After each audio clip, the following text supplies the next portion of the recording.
कभी कभी साधक जीवन में ऐसे ऐसे परिस्थिति आ जाती है जी, निरुत्साह हो जाता है, जो शायद हमारे द्वारा इस जन्म में वो भक्ति तो दूर की बात है, आगे चलना बहुत कठिन बात है, शायद संभव नहीं है, होना संभव नहीं है।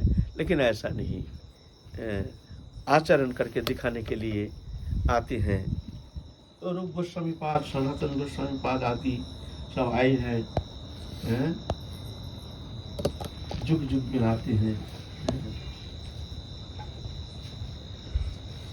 तो थोड़ा सा बाकी रह गया है रूप गोस्वामी पाद की अद्भुत जीवन चरित, अद्भुत आचरण, अद्भुत शिक्षा प्रदान, जो शिक्षा हमारे लिए बहुत जरूरी है। भक्ति मार्ग में सबसे बाधक क्या है? अभिमान। अभिमान सबसे बड़ा बाधक है। क्या अभिमान? मैं भजनानंदी हूँ, मैं ज्ञानी हूँ, मैं श्रेष्ठ हूँ, ऐसे जो अभिमान, मैं भजन करता हूँ, दूसरों से मैं श्रेष्ठ हूँ, मैं आचरणशील हूँ, ये सब अभिमान। और जितना अभिमान है, मैं पंडित हूँ, मैं कुलीन हूँ, मैं धनी हूँ, मैं मानी हूँ, ये सब अभिमान भगवान तो क्षमा कर देते हैं, भक्ति देवी क्षमा कर देते हैं। लेकिन भजन का अभिमान, ये जो वैष्णवता का अभिमान, ये सहन नहीं करते हैं भक्ति देवी, राधा रानी सहन नहीं करते हैं। उनको बड़ा कष्ट होता है। किसी के भक्त का अंदर कभी भक्ति का अभिमान आ गया, मैं बहुत भक्त हूँ, मैं बहुत विज्ञ हूँ, ये क्या जानता है? ऐसे मन ही मन में अगर ऐसे अहंकार आ गया, ये क्या जानता है, वो क्या अनुभव करता है, वो क्या भजन करता है, ऐसे आता है ना सुप्त भाव से। हमारा तो आ जाता है, आप लोगों को आता है कि नहीं पता नहीं, हमको तो आता है। तो ये अभिमान बहुत विघातक है, अभिमान विघातक। और सबसे मंगलप्रद क्या है, सबसे उत्तम क्या है? यह है तो सबसे विघातक। और साधक, एक शब्द में बोलो, क्या क्या साधक के अंदर कौन सा गुण ऐसे हैं जो गुण भक्ति मार्ग के लिए अमोघ होता है और बहुत सरल, सहज, सुगम होता है? वो कौन सा गुण बताइए? बोलो। वाह, एकदम सही बताए हैं। ये दीनता, बाबा बता, भजन करते हैं ना, दीनता, ये दीनता है सबसे बड़ा गुण। और विघातक है अभिमान। अभिमान आगे बढ़ने नहीं देता है। ये अपराध क्यों होता है? संत अपराध, अपराध तो भयानक विघातक होता है। अपराध का कारण क्या है? अभिमानी कारण है। हम जब दूसरे को शासन करते हैं, कुछ करते हैं, तो क्या अभिमान के कारण ही तो हम झगड़ा करते हैं, कलह करते हैं, अशांति करते हैं, किसी को कटु शब्द के द्वारा किसी को दुखी करते हैं, अभिमानी कारण है। तब एक जगह तो छोड़ दिया है, वो है गुरु शिष्य को तारण कर सकते हैं। ये गुरु के लिए ये अधिकार दिया गया है। माता पिता अपने बच्चे को तारण कर सकते हैं। ये दो क्षेत्र है जहाँ ये विघातक नहीं है। लेकिन गुरु छोड़ करके और कोई भी हो, वहाँ किसी को तुम कायम मन वचन से कोई वैष्णव को तुम दुखी करोगे तो वो विघातक हो जाता है। अभिमान वहाँ चलेगा नहीं। वो अन्याय किए हैं, लेकिन पहले तो अन्याय देखना ही नहीं है। अपना को हीन ज्ञान अयोग्यता बुद्धि, हम हीन ज्ञान और अयोग्य हम कैसे समालोचना करेंगे? इनके अंदर जो क्या अवगुण है, क्या गुण है, कभी अवगुण देखते हैं तो समझना चाहिए ये अवगुण हमारे अंदर होने का कारण, अहंकार के कारण हम इनके दोष देख रहे हैं। तो कभी ऐसे दोष दृष्टि आ जाती है तो उस स्थिति में लज्जित होना चाहिए। अपने आप में ठाकुर जी के पास जाके निर्लज्जता के साथ, निर्लज्ज होकर के प्रार्थना करनी चाहिए। प्रभु देखो, हम भजन करने आए हैं, भक्ति प्राप्ति हमारे जीवन का उद्देश्य है, लेकिन देखो हे राधा रानी, हमारे मन में अभिमान आ गया है, उसको दोष हम देख रहे हैं, ये हमारे अज्ञानता है। तुम हमारे भीतर से ये अज्ञान जात अभिमान को नष्ट कर दो। हम चेष्टा करके भी हमारे ये अभिमान को हम नष्ट करने में असमर्थ हो रहे हैं। ऐसे कायमन वचन से, शाब्दिक नहीं हार्दिक प्रार्थना करना चाहिए, लज्जित होनी चाहिए। तो फिर राधा रानी फिर करुणा करते हैं। ददामि बुद्धि जोगं तं येन माम उपजानति थी, मैं बुद्धि देता हूँ जिस बुद्धि के द्वारा फिर वो निकाल जाता है। ये दीनता जब तक नहीं आती है तब तक ये बुद्धि जोग देते नहीं है। भगवान कहते हैं हम बुद्धि जोग देते हैं, तो सबको बुद्धि जोग क्यों नहीं देते हैं? सभी तो भजन करते हैं, सभी तो गुरु कंठी लेकर के भजन करने के लिए आए हैं, तो उनके अंदर बहुत सारी भूल भ्रांतियां देखने में आता है, अभिमान, अज्ञानता। यहाँ मैं अपनी बात कह रहा हूँ भाई, हमारे अंदर तो बहुत सारे अवगुण दिखता है, जाता क्यों नहीं है ना? तो भगवान बुद्धि क्यों नहीं देते हैं? भगवान जब कहते हैं जो ददामि बुद्धि जुगं तं येन माम उपजानति थे, मैं बुद्धि देता हूँ जिस बुद्धि के द्वारा वो मेरे को जान जाता है। ये बुद्धि जीव में है नहीं, प्रकृष्ट बुद्धि है?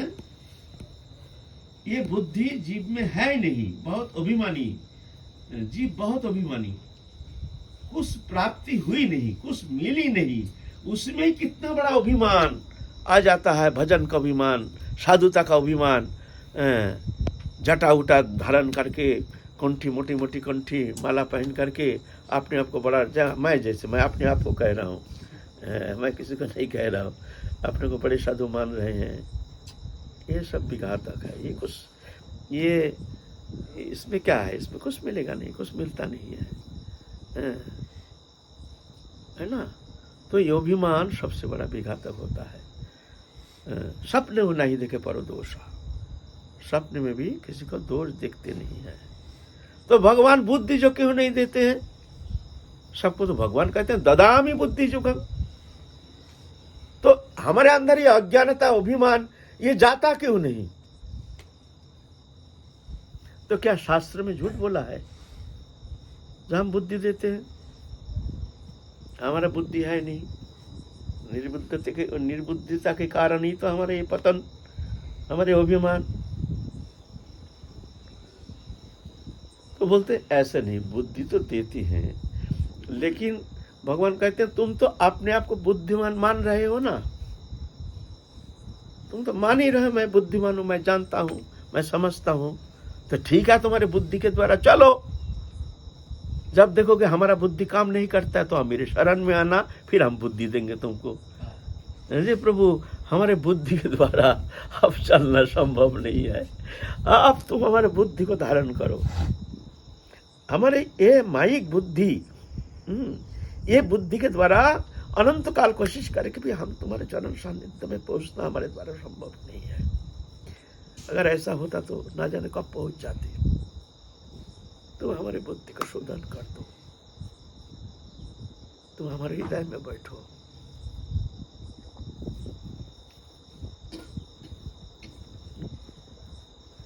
फिर जाके भगवान कहते हैं तो तब तो हम बुद्धि देंगे ना, किंतु हम लोग का ये कमी तो जो हम लोग बुद्धिमान मान बैठे हैं, तो भगवान कहते हैं मानते हो तो ठीक है, बढ़िया है, अच्छा है, हम क्या बुद्धि देंगे, तुम अपने बुद्धि के द्वारा चलो, चलते रहो। जैसे दो बच्चा जा रहे हैं, पिता दो बच्चा को लेके जा रहे हैं। एक बच्चा तो कुछ जानता नहीं है, पिता उसको गोदी में लेके जा रहे हैं। एक बच्चा बड़ा हो गया, चलना आता है, चल तू।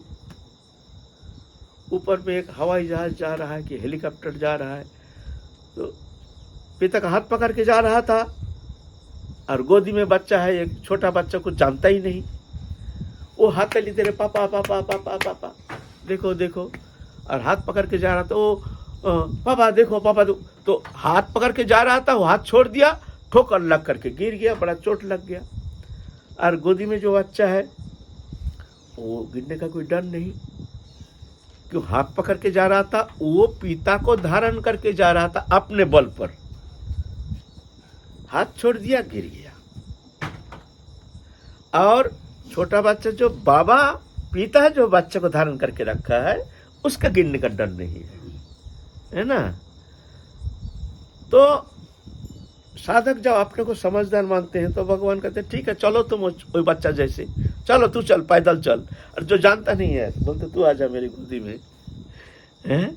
जब कुछ जानता नहीं है, कुछ ना जानना सबसे बड़ा जानना है। क्या जानोगे? जो जानने का विषय है, जो वस्तु, वो तो जाना नहीं। जो जानना नहीं है, वो वस्तु को लेकर के हम लोग घमंड करते हैं। और जो जानने का विषय वो जाना ही नहीं, वो पहुंची है नहीं, अभी तक पहुंचे नहीं, कब पहुंचेंगे कोई ठिकाना नहीं। जोड़ी अभिमान लेकर के हम बहुत जान गए हैं।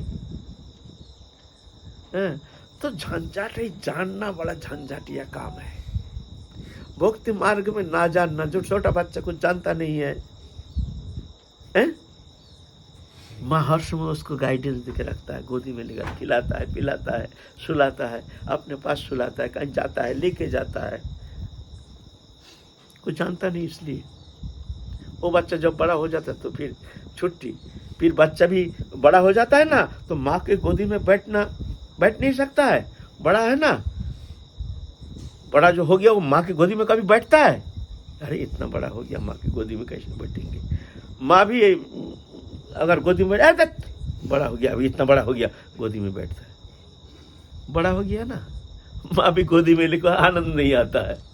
वही बच्चा बड़ा हो गया, अब गोदी में लेते नहीं, अब जानता नहीं, हर समय गोदी में। तो कुछ नहीं जानता है, हम कुछ जानते नहीं, दीनहीन ऐसे भाव लेकर के जब राधा रानी के शरणापन्न होकर पड़े रहते हैं। भजन भजन उतना जरूरी नहीं है। ऐसे निराभिमानी हो करके राधा रानी के शरण में अनन्य भाव से जो पड़े रहते हैं, तो राधा रानी फिर उसको संभाल लेते हैं। तुम क्या भजन करके कहाँ पहुँचोगे, कहाँ तक पहुँच सकते हो? तमेव शरणं गच्छ सर्वभावेन भारत, तत्प्रसादात् परं शांतिं स्थानं प्राप्स्यसि शाश्वतम्। तुम सर्वतो भाव से शरणागत हो जाओ अर्जुन, तत्प्रसादात, उनकी कृपा से तुम परम शांति पद को प्राप्त करोगे। तुम्हारी चेष्टा के द्वारा होना संभव नहीं है, वहाँ पहुँचना संभव नहीं है। वो दुर्गम है, वो दुर्गेय है, वो असाध्य है, कृपा साध्य है। असाध्य नहीं, कृपा साध्य है। साधन साध्य नहीं, कृपा साध्य है। यहाँ अभिमानी सबसे बड़ा बाधक है। सबसे बड़ा साधक है दीनता। दीनता सबसे बड़ा साधक है, और अभिमान सबसे बड़ा बाधक। विजय कृष्ण गोस्वामी एक अच्छा बात कही थी। बोलता है देखो ये जटा तिलक माला अच्छा है, लेकिन खबरदार इस पे अगर तुम्हारा अभिमान आ गया तो इसको ना रखना ही अच्छा है। आदत पड़ गया, छोड़ नहीं पाते हैं, तो अयोग्य तो है, लेकिन क्या करें आदत पड़ गया है, ऐसे कहते बोलते उसमें अच्छा है। अगर मान लो तुम्हारा अभिमान होता है, तो वो ना रखना, वो भी जंजाल छोड़ो, साधारण बेज बना के रहो, कोई जाने नहीं गिने नहीं, इस तरह से रहो। तो ये अभिमान काल है। रूप गोस्वामी पाद 13 कदम में रह रहे हैं। वल्लभाचार्य जी वो तो कनिष्ठ है, आए हैं उनसे मिलने के लिए। नाम सुने हैं रूप गोस्वामी पाद, उम्र में भी छोटे हैं। वल्लभाचार्य जो प्राचीन है, महाप्रभु भी बहुत सम्मान करते थे वल्लभाचार्य को। तो कैसे त्याग वृत्ति लेकर भजन करते हैं, चलो देख के आए हैं। देख करके तो रूप गोस्वामी पर दंडवत प्रणाम किए, आदर सत्कार के साथ उनका आसन प्रदान किए हैं। तो बोलते क्या ग्रंथ प्रणाम कर रहे हो, दिखाओ थोड़ा। तो भक्ति रसामृत सिंधु, उज्जवल नीलमणि, ये सब राष्ट्रशास्त्र प्रणाम कर रहे थे, दिखा रहे हैं। तो वहाँ प्रथम जो वंदना करते हैं ना, वहाँ देखे हैं, देख करके कह रहे हैं देखिए, देखो रूप अच्छा, ग्रंथ तो अच्छा है, बहुत सुंदर है। तो शायद मेरा तो ऐसे धारणा है, तुम जो यहाँ जो लिखे हो ना, ये शायद ऐसा देखना, थोड़ा ये संशोधित हो जाए तो ठीक है। शायद ये श्लोक जो है यहाँ, कोई एक श्लोक विशेष संशोधन करने से और सुंदर हो जाएगा। भी बड़े दिग्गज पंडित थे। और रूप गोस्वामी पाद लिखते हैं, महाप्रभु की प्रेरणा से महाप्रभु शक्ति संचार किए हैं उनके ऊपर, पूर्ण शक्ति। जाओ तुम पूर्ण रस तत्व वेत्ता हो जाओगे, तुम रस शास्त्र प्रणयन करो, रस शास्त्र ये शक्ति संचार करके भेजे हैं, जाओ वृंदावन में जाओ। तो रूप गोस्वामी पाद देखते हैं, महाप्रभु जो कलम हमारे द्वारा जो लिखाए हैं, ये महाप्रभु की इच्छा। तो फिर भी बड़ों का तर्क नहीं, उनके मर्यादा रखना। आप जो कहे हैं, हो सकता है आपकी बात ठीक है, हम देखेंगे और विचार करेंगे, ठीक है, आपके बात स्वीकार है, हम देखेंगे, इस विषय में चिंता करेंगे। हाँ ठीक है, तो आप जाइए, स्नान करके आइए, यहीं पर भिक्षा ग्रहण कीजिए। तो जमुना में गए हैं स्नान करने के लिए। जमुना की पावन सरोवर ऐसे ही होगा। जमुना वहाँ कहाँ हुआ, पावन सरोवर ही है। जब टेर कदम में रहते थे, जमुना तो आया नहीं, पावन सरोवर में वहीं आते थे। आए हैं वहाँ रूप गोस्वामी पाद, जीव गोस्वामी पाद वहाँ कपड़ा धो रहे थे, स्नान कर रहे थे। वल्लभाचार्य जी गए हैं तो दंडवत प्रणाम किए हैं।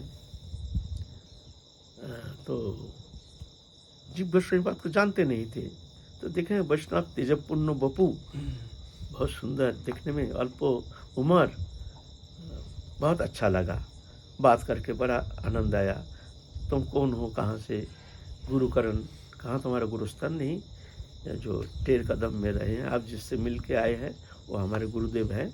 शरीर से तो हमारे चाचा लगते हैं, लेकिन आत्मा से तो मेरा गुरु है।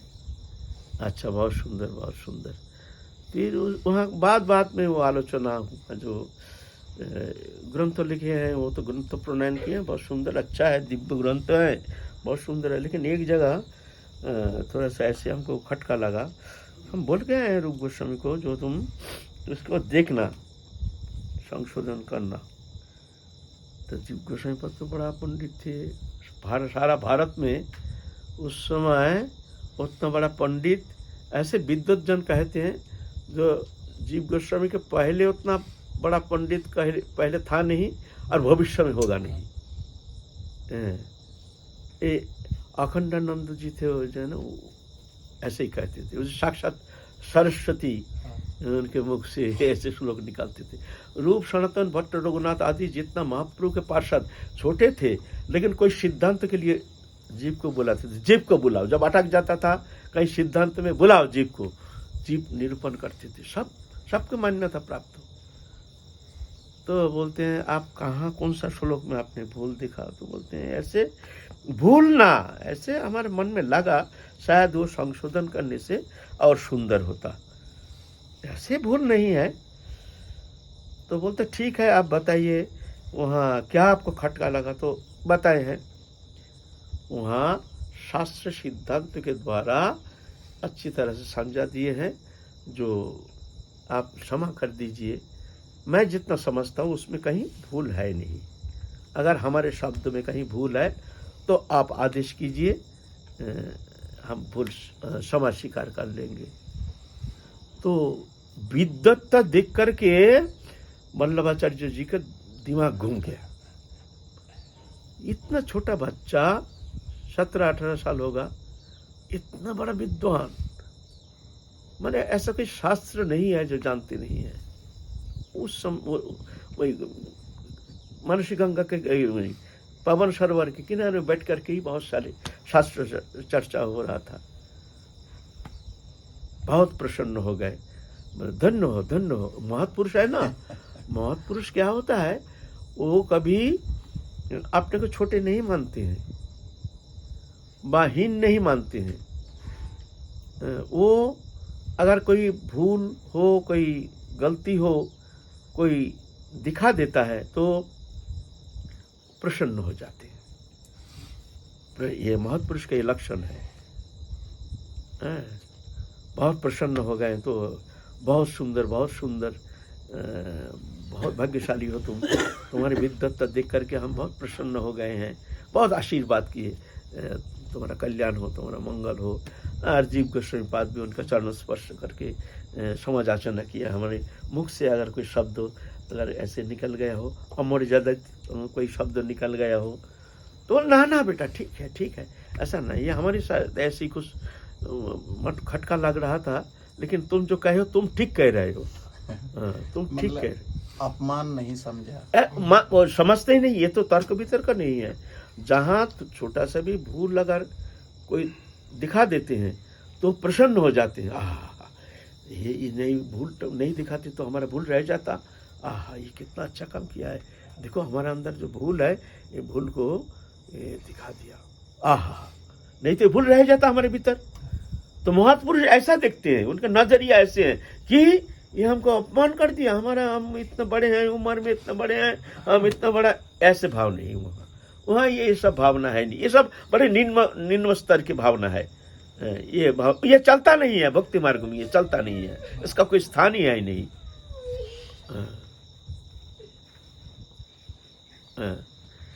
बड़ा प्रसन्न हो गए। प्रसन्न होकर के आए हैं रूप गोस्वामी पास। रूप सुनो, बेटा तुमने जो रचना की हो ना, श्लोक ठीक है, बिल्कुल ठीक है। हमारे थोड़ा सा ऐसे लग रहा था जैसे तुम ठीक ही लिखा है, कोई भूल नहीं है, एकदम बिल्कुल ठीक लिखा है। और सबसे बड़ी बात है, देखो रूप, तुम्हारा जो चेला है इतना बड़ा विद्वान हमने कहीं देखा नहीं। माने ये शायद हमको अगर थोड़ा इनके संग नहीं होता तो हमारे भूल रह जाता। इतना बड़ा विद्वान, तुम धन्य हो, अच्छा है, ऐसे चेला मिलना भी दुर्लभ है। बहुत सुंदर, बहुत सुंदर, बड़ा प्रसन्न। जो तुम जो लिखे हो ठीक लिखे हो, तुम कुछ बुरा नहीं मानना है। ऐसा तो बर्ताव करके तो बल्लभाचार्य जी चले गए। आग बाबूला हो गए एकदम, इंतजार कर रहे, आने दो। जीव आए, देखते हैं एकदम लाल हो गया। नालायक, हम जिसको सम्मान दिया, क्या हम वो स्थापना नहीं कर सकते थे? हमने उनका मर्यादा रक्षा किया, बड़े हैं हमसे, उनका मर्यादा के लिए हमने कोई शब्द उच्चारण नहीं किया। और नालायक तुम उसको अमर्यादा की, उनके शब्द को खंडन करके। क्यों? तुम मान लेते, क्या दोष होता, क्या बिगाड़ता तुम्हारा? तुम बड़ों का मर्यादा लंघन किया, तुम एक पूजनीय का मर्यादा लंघन किया है, तो मर्यादा लंघन है सबसे बड़ा दोष है। मर्यादा लंघिले है नरक गमन, मर्यादा रक्षण है साधुर भूषण। मर्यादा लंघिले है नरक गमन, मर्यादा रक्षण साधुर भूषण। साधु कभी किसको अमर्यादा नहीं करती, कुछ भी करे। वैष्णव है तो कभी उनका भावना, उनके विचार, उसका लंघन नहीं करेंगे, सम्मान करेंगे, आदर करेंगे। तुम अगर देखते हो जो इनके विचार ठीक नहीं है, हम जो कह रहे, फिर भी वो उस समय कम से कम वो खंडन मंडन नहीं करेंगे। अगर मान लो देखते हैं जो ये भूल कह रहे हैं, हम जो कह रहे हैं ठीक है, हम समझा सकते हैं शास्त्रों के द्वारा। मुझे देखिए शास्त्र में तो ऐसा कहा है, हम विचार करके स्थापना कर सकते हैं जो आप जो शब्द कह रहे हैं ये भूल है ना। अच्छा ठीक है, हम देखेंगे विचार करके, अगर हो भी सकता है, हमसे भी भूल हो सकता है, खंडन नहीं करेंगे, उनका मर्यादा रक्षा करेंगे। ये वैष्णव जगत है, यहाँ अभिमान का स्थान नहीं है, मर्यादा का स्थान है। निकाल जाओ यहाँ से, खबरदार, हमको मुंह नहीं दिखाना, आज से तुमको परित्याग कर दिया, तुम्हारे जैसे शिष्य हमको चाहिए नहीं, तुम आज से हम तुमको परित्याग कर दिया, निकाल जाओ यहाँ से, खबरदार, हमको मुंह नहीं दिखाना। अरे तो एकदम प्राण वायु निकल गया। कहते हैं बाबा हम तो माने आपका मर्यादा, आप जो लिखे हैं गुरु मर्यादा, इसलिए आपके तरफ से हमने ये खंडन नहीं किया है, हमने थोड़ा अपना मंतव्य किए हैं, जो देखिए ये शायद ऐसा भावना लेकर के हमारे गुरुदेव रचना किए हैं। तो अगर हमारे भावना ठीक है तो आप बताइए हमारे हम जो कह रहे हैं ठीक है कि नहीं। हमने खंडन नहीं किया, जो हमारा विचार जो है ऐसा ऐसा ऐसा ऐसे ऐसे भावना लेकर के लिखे हैं, है ना। हमने खंडन भी नहीं किया। तो वल्लभाचार्य जी कहे हाँ हाँ हाँ ठीक, तुम जो विचार किए यही ठीक है, ये उत्तम है। ऐसा होता है ना शास्त्र में। हमने खंडन भी नहीं किया, सिर्फ आपका मर्यादा बोलता है नालायक, तुम महत पुरुष का मर्यादा उल्लंघन किए हो, आज से तुमको हमने त्याग दिया, निकाल दो यहां से। 3 दिन 3 रात भूखे प्यासे पड़े रहे, घुसने नहीं दिया, सामने आने नहीं दिया। जब ही देखता है निकाल जाओ तुम, हमारे सामने मुंह नहीं दिखाना। क्या करेंगे 3 दिन 3 रात, फिर जाके चले गए हैं, जा करके खाना पीना छोड़ दिए हैं। वो जो नंद घाट के वहाँ जमुना किनारे में जा करके वहाँ खाना पीना छोड़ करके, भूख लगने से जमुना किनारे से थोड़ा मिट्टी लेकर के खा करके पानी पी करके तपस्या कर रहे हैं, प्राण छोड़ेंगे, प्राण त्याग देंगे। एक दिन घूमते घूमते ब्रजमंडल में ऐसे ही घूमते रहते सनातन गोस्वामी पाद गए हैं वहाँ दर्शन करने के लिए। नंद घाट पे अलग अलग जगह में रहते हैं ना, कभी मन चाहा चलो फलाना तीर्थ दर्शन करके आए, केसी घाट चलो। उस समय तो इतना भीड़ भड़ाका तो था नहीं, बड़े मनोरम सब, चीर घाट, नंद घाट, भ्रमण घाट, केसी घाट, अक्रूर घाट, पानी घाट, विश्राम घाट, चिंतारण घाट, ये सब घाट है, जब दर्शनीय स्थान है। चलते चलते गए हैं नंद घाट, जा करके वहाँ भूख लग गया। एक ब्रजमाई के घर में गए हैं, मैया राधे श्याम। मैया कुछ काम कर रही थी, आवाज नहीं दिया। फिर दोबारा कहता मैया राधे श्याम। मैया अरे तू तो बड़ा तेरे को बड़ा साधु आ गया तू, एक बार बोल दिया राधे श्याम, सुन लिया, फिर मैया राधे श्याम। खाने के लिए ब्रजमाई है ना, ऐसे बोल देते हैं, भीतर से नहीं, ऐसे खाने के लिए डोलता है। तो बाबा देख हमारे यहाँ साधु है, देख वहां पड़ा है एक साधु, कुछ खाते नहीं, किसी से मांगते नहीं, जमुना किनारे पड़ा है, यहीं पड़ा है, पड़ा रहता है, देख किसी से मांगते भी नहीं है, देने से भी लेते नहीं है। और तू तो एक बार सुन राधे श्याम, मैया राधे श्याम, मैया राधे श्याम।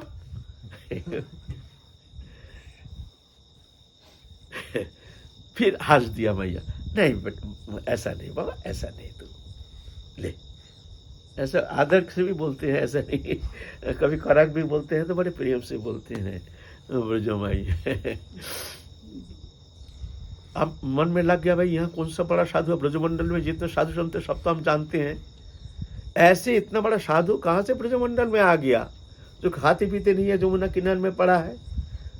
उधर खबर लिया है जो जीव गोस्वामी, जीव जो है वो सोच छाड़ के चला गया है, कहाँ ढूंढ के नहीं मिल रहा है।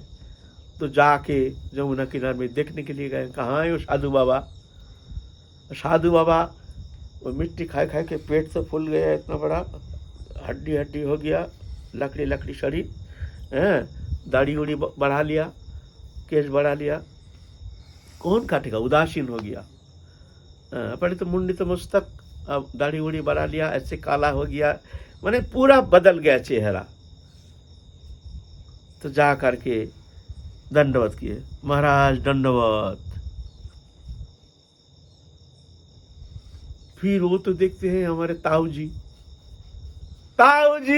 बोल करके एकदम फुट फुट के रोना शुरू किए। अरे कौन है रे तू जीव, अरे तेरा ये दशा कैसे हो गया, तेरे ये दशा। छाती में लगा ले, क्या हुआ बेटा, क्या हुआ, बता क्या हो, तू ऐसे विरह दशा में क्यों यहाँ कष्ट पा रहा है। नहीं हमको तो त्याग दिया है, ये प्राण हम धारण नहीं करेंगे, अब तो हम जमुना जल पीते पीते इस तरह से शरीर को समाप्त कर देंगे, ये मनुष्य जीवन हमारे लिए बोझा हो गया, ये जीवन हम धारण नहीं करेंगे, अब तो इसको समाप्त ही करना है। नहीं ऐसा नहीं होता है, चल मेरे साथ, चल मैं देख लेता हूँ। बोले नहीं हमको त्याग दिया, हमको तो लेंगे नहीं। बोलते वो हम देख लेंगे, तू हमारे साथ चल। ले करके कहीं ठड़ा करा दिया है चुपचाप, बोले यहाँ बचे रहना, मैं जाता हूँ। बड़े भाई है ना सनातन गोस्वामी, बड़े भाई जाके रूप गोस्वामी से बात की है, जो रूप तुमने ऐसे त्याग देता है कभी शिष्य को? अज्ञानी जान करके ही तो कृपा करते हैं। क्या तुमने जान लिया जो सब समस्त दोष वर्जित, समस्त गुणों की खान, तब जाके तुम दीक्षा दोगे, तब जाके तुम उसको उद्धार करोगे? अरे आते हैं कौन? पापी तापी पदाचारी अभिचारी व्यभिचारी, ये तो शिष्य बन के आते उद्धार होने के लिए, अंतःकरण शुद्ध करने के लिए गुरु पदाश्रय करते हैं। फिर गुरु कृपा से धीरे धीरे निर्मल होता है। गुरु जान करके ही तो उसको कृपा करते हैं। तुम क्षमा सिखाते हो और तुम्हारे अंदर क्षमा नहीं है, वो तो गुरु मर्यादा रक्षा के लिए थोड़ा सा ऐसे कर लिया, तुमने क्षमा नहीं किया। तो इससे दुखी तो हो ही गए कि उतना बड़ा पंडित हर सिद्धांत में बोलाओ जीव को, जीव क्या कहते हैं। अब वो नहीं रहने से तो अभाव तो दिखते हैं भाई।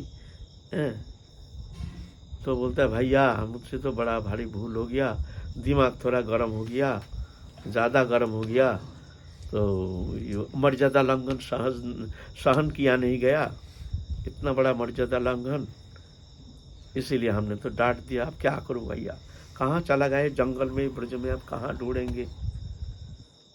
तो बोलता क्षमा कर दोगे तो उसको? बोले हाँ हाँ क्षमा कर देंगे भैया, हम क्षमा कर देंगे। लेकिन उसको बोल देना जो ऐसे कोई वैष्णव का मर्यादा लंघन ना करे किसी भी अवस्था में, मर्यादा सिखाते। फिर जीव को लाए हैं, ऐसा चेहरा देख करके रूप गोस्वामी पर रो रहे हैं, तीनों रो रहे हैं।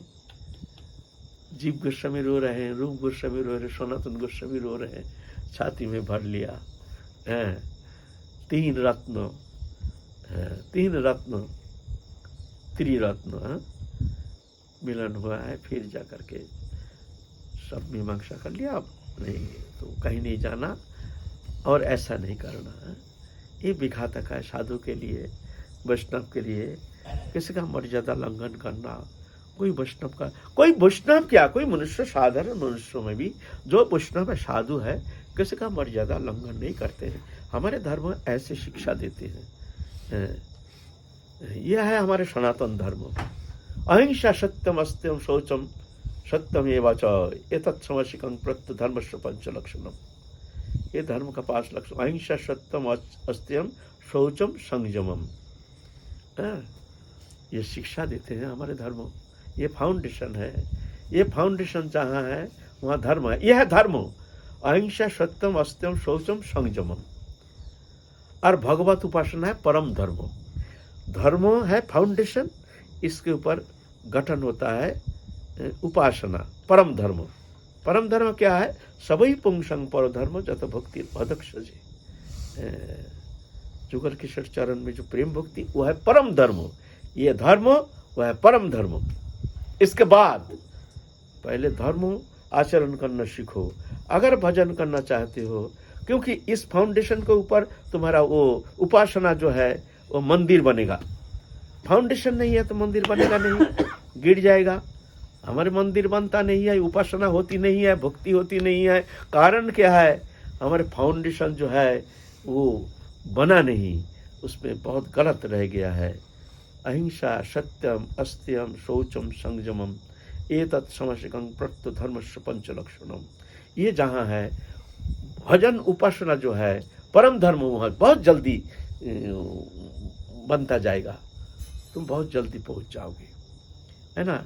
ये शिक्षा देते हैं हमारे आचार्यों ने, इस तरह से शिक्षा प्रदान किए हैं। अच्छा फिर काल चलेंगे। हाँ आज तो